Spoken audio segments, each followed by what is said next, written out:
여러분 11월 달에 주택 거래가 엄청납니다. 진짜 폭증이란 말을 실감케 하는 내용이에요. 폭증이란 말. 2019년 11월에는요. 전국 주택 매매 거래량이 92,400건이었습니다. 92,400건. 2020년 10월 10월 달만 하더라도 92,800건이었어요. 그런데 11월 달이 되니까 116,800건으로 26.3%나 상승했습니다. 26.3%. 엄청나죠? 진짜 엄청납니다. 사실 지난 7월만 하더라도 이 부동산 거래는 장난 아니었습니다. 14만 1,419건이었습니다. 연중 최고치를 기록을 했어요. 그러다가 6.17 그 다음에 7.10 대책이 나오고 나서 8월에는요. 8만 5,272건으로 줄어들었습니다. 그리고 9월에도 8만 1,928건으로 줄어들었거든요. 그러면서 10월에 늘어나기 시작을 해서 지금 11월에는 다시 11만 6,800건까지 올라왔습니다. 참 장난 아니죠. 특히 보면 지방이 많이 올라갔죠. 지방이. 지방이 2019년 11월만 하더라도 4만 3,900건이었습니다. 주택 거래량이. 그런데 지금 11월에는 7만 5,600건이에요. 7만 5,600건. 72.4%. 와, 진짜 엄청나죠. 이게 깜짝 성장이라고 이야기해야 되나요? 폭증이죠, 폭증. 수도권은 오히려 줄었다니까요. 15.3%. 지난 19년 11월에는 4만 8,500건에서 4만 1,100건이었지만 전국에서는 엄청나게 늘어났다는 그런 이야기예요. 여러분 올 들어서 말입니다. 누적 주택 거래 매매 건수가 113만 9,024건입니다. 역대 최대입니다. 역대 최대. 1년 전 11월까지 거래액 누적치 거기에 비하면 65.8% 증가한 규모예요. 65.8%. 이 정도면 부동산 대란 맞죠? 맞습니다. 왜 이런 부동산 대란이 발생했을까? 일단 세 가지로 저는 요약할 수 있다고 봐요. 세 가지로. 첫 번째는요. 정부의 정책적 요인입니다. 정부가 이게 다주택자, 임대사업자 이런 사람들을 투기의 원흉으로 몰아붙였어요. 투기의 원흉으로.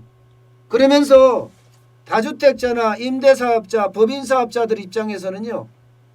나는 투기의 원흉이 아니야. 그러면서 집을 자꾸 내놨단 말입니다. 실제로 집을 많이 팔았어요. 특히 지방이나 중저가, 제가 말씀드렸죠. 지방이나 중저가를 많이 내놓을 거라고.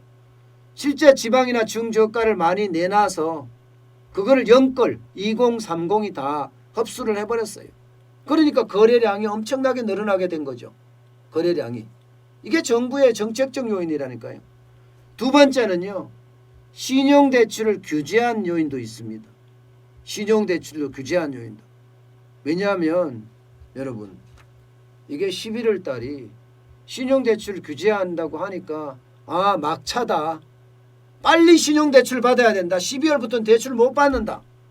그래서 많은 사람들이 신용대출을 연끌하듯이 끌어당겨서 집을 사고 또 사고 또 사고 이랬다는 거예요.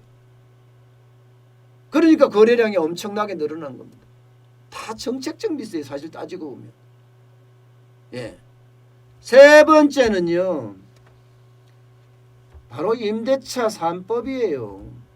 임대차 3법의 요인이 세 번째입니다. 아니 전세난이 되니까 어떻게 되겠습니까? 전세난이 되니까 이게 집값을 자꾸 밀어 올린단 말입니다. 집값이 점점 이렇게 올라가니까 사람들이 두려워하기 시작했어요. 저러다가 내가 집을 못 사면 어떡하지? 이렇게 생각하기 시작했어요. 그러면서 패닉 바잉 현상이 나타난 겁니다. 패닉 바잉 현상이. 쉽게 말하면 공황 구매. 야, 이러다가 난 집 못 사겠어. 지금 안 사면 안 돼. 이런 생각이 들게 되면서요. 집을 많이 사게 되면서 거래량이 폭증한 결과입니다. 거래량. 문제는 앞으로잖아요. 이게 앞으로 좀 줄어들어야 될 거 아니에요. 그래야 되는데 이게 그렇게 줄어들 기미는 전혀 안 보입니다. 왜냐하면 집을 사는 거 말입니다.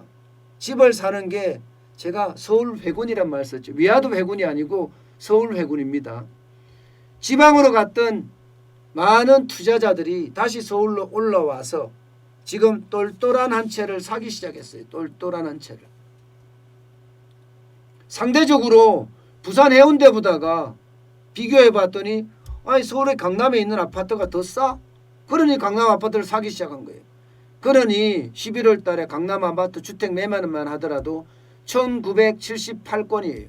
전월보다가 15.8% 늘어났습니다. 강남, 서초, 송파, 강동구에서 말입니다. 결국은 역풍선 효과가 지금 나타나고 있다는 그런 이야기잖아요. 역풍선 효과. 역풍선 효과라는 게 결국은 서울 회군입니다. 서울 회군. 집값이 지금 엄청 올라가잖아요. 0.09까지 올라갔잖아요. 서울 전체도 0.05입니다. 전국은 0.29로 사상 최대치가 올랐고요. 지방은 좀 떨어진다고 하지만 0.37이 적은 게 아니에요. 0.37이. 결국 결론은 그렇잖아요. 결론은 정부가 정책을 내놓을 때마다 집값은 올라간다. 정부 정책과 따로 논다. 정부는 현실에 대한 감각이 전혀 없다. 정책도 이념적 정책에 국한이 되니까 실물 경제에서는 맞지 않는 정책을 쓰고 있다. 뭐 이런 이야기가 가능하게 되는 거예요. 결과적으로 정부 정책을 비웃고 있는 그런 상태니까 말입니다. 저는 모르겠어요. 김현미 국토교통부 장관이 가고 변창흠 국토교통부 장관 후보자가 다시 온다고 하더라도 부동산 해결책은 없다. 난망이다. 어렵다. 저는 이렇게 평가합니다.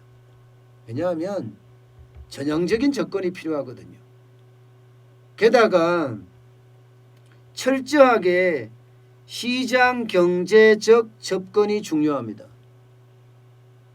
그런데 지금 변창흠 후보자 같은 경우도 청문회를 할 때 보니까 이념적 접근을 하고 있어요. 시장은요, 시장을 존중하면서 접근해야 됩니다. 다시 말해서 시장 중심의 정책을 펴야 된다는 뜻이에요. 시장 밖의 중심으로 정책을 펴잖아요. 지금처럼 마치 이데올로기적, 이념적으로 정책을 펴잖아요. 그러면 정책은 실패할 수밖에 없어요. 그 정책 실패는요, 결과적으로 시장의 실패로 이어진다는 것. 알지 못한다 뭐 이런 생각까지 들어요. 예, 참 답답한 정부입니다. 부동산 정책에 관한 한 국민들이 웃고 있다. 이렇게 이해하시면 아마 간단할 것 같아요. 그만큼 정부의 정책이 안 먹힌다는 이야기입니다.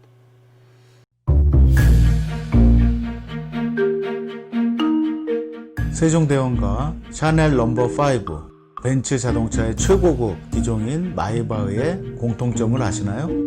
바로 침향입니다.